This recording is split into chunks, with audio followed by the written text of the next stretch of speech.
In the late 19th century, Captain Nathan Algren was a man haunted by the shadows of his past, a soldier lost in a changing world.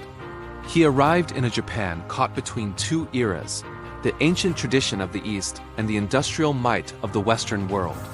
Invited to modernize the emperor's army, Algren found himself at the heart of a political struggle for the very soul of the nation. He watched as simple farmers were forced into uniforms, trading their history for the cold efficiency of the modern rifle. Powerful men sought to erase the past, viewing the ancient warrior class as an obstacle to their dreams of global trade and power. But the ancient ways would not go quietly. In the deep mist of the forest, the samurai emerged like ghosts from a forgotten dream. Algren fought with a desperation he hadn't felt in years, but he was eventually overwhelmed by the skill and ferocity of his opponents. Taken captive to a remote mountain village, he expected the brutality of war. Instead, he found a world of profound silence and beauty. He observed Lord Katsumoto, a man of unwavering honor, whose every action was governed by the sacred and ancient code of Bushido. Spring brought the cherry blossoms, and with them, a slow transformation. Algren began to see the dignity in their simple, disciplined lives. He picked up the wooden sword, learning that the path of the warrior was not about killing, but about finding perfection in every breath. A bond of mutual respect grew between the American soldier and the samurai leader, two men defined by their service to a cause.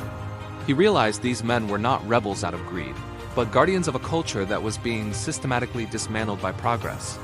As the seasons turned, the nightmares that had plagued his sleep began to fade, replaced by a newfound sense of purpose and belonging. But the peace was short-lived. The Imperial Army was marching, equipped with the very weapons Algren himself had helped provide. Choosing honor over survival, Algren donned the traditional red armor, committing himself to a fight he knew they could not win.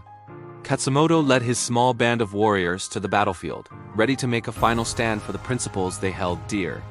They charged across the open plain, a sea of steel and silk moving against the thunder of modern artillery and guns. The ancient bravery of the sword met the devastating fire of the Gatling gun, marking the tragic end of a warrior era.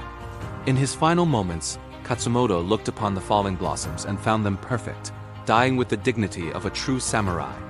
The silence that followed was heavy with regret. Even their enemies knelt in reverence for the spirit that had just perished. Nathan Algren survived the slaughter, returning to the emperor to present the sword of a man who truly loved his country. He reminded the young ruler that while a nation must modernize, it must never forget the values that give it strength.